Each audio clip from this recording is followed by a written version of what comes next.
Now, South Africa has reached a space that carries the risk of a democratic and constitutional crisis. That's according to independent elections analyst Mike Atkins. His report, titled "The Road to Electoral Reform," was recently published by the IRR. Atkins says South Africa will need to go back to square one and start a rational and meaningful process of electoral reform post the 2024 elections. Let's talk to him now.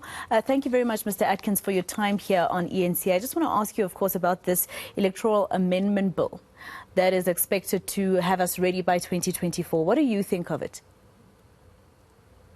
The bill was supposed to be a minimal change, but it simply added independence onto proportional representation ballots.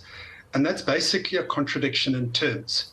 And the committee and Parliament have spent the whole year dealing with complications and the consequences of that contradiction. And we have what was today in the NCOP described as a very complicated bill, supposedly being the simple choice in the beginning. And it creates distortions of the seat allocations, which lose our proportionality that is required by the Constitution, and also that have the effect of favouring the largest parties in any election. And of course, you know, 2024 is not, it's not too far away, right? And we expected to cast our ballots in May of every year. So it's just a couple of months to go before we reach that time. And a lot of people we've spoken to are saying that they don't agree with this particular bill and the amendments of it.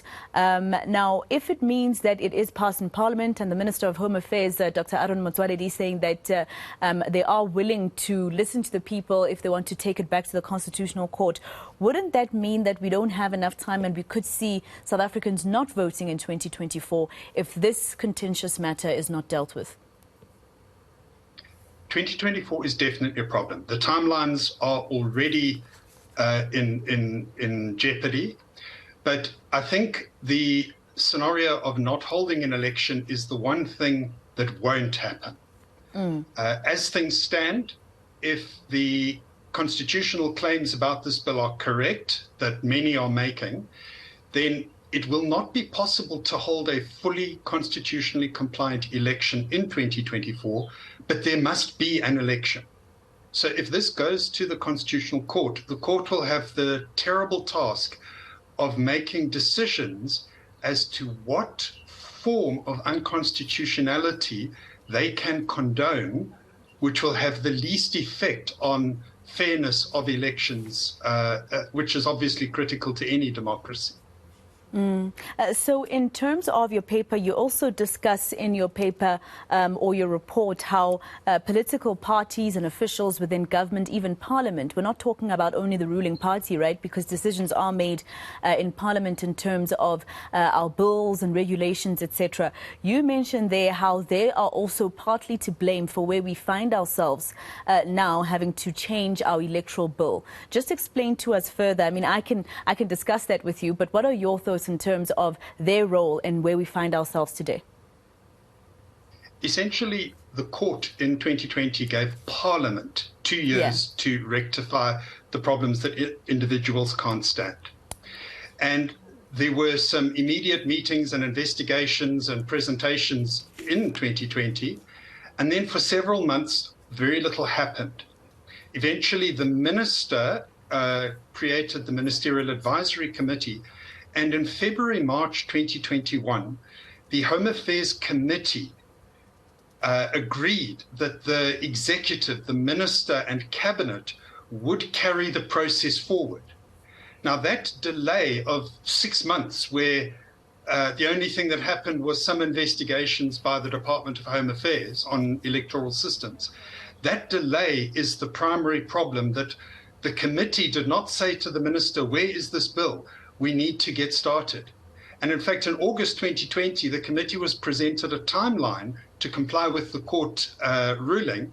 And that timeline required drafting of the bill to begin immediately in September 2020. Now, had the minister convened the advisory committee in September 2020 instead of February, March 21, we could perhaps have had a viable system that was ready within the time frames.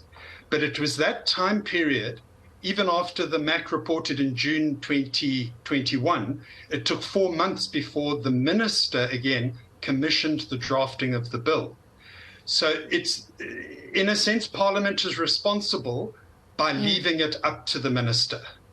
Yeah, yeah. But also, Mr. Atkins, I think the other issue is South Africans asking themselves whether their vote really counts. If it means that one person, an individual, will go against an entire political party. So South Africans are asking themselves that, okay, so what is the point then of telling me that my vote counts if you're going to adopt this type of bill?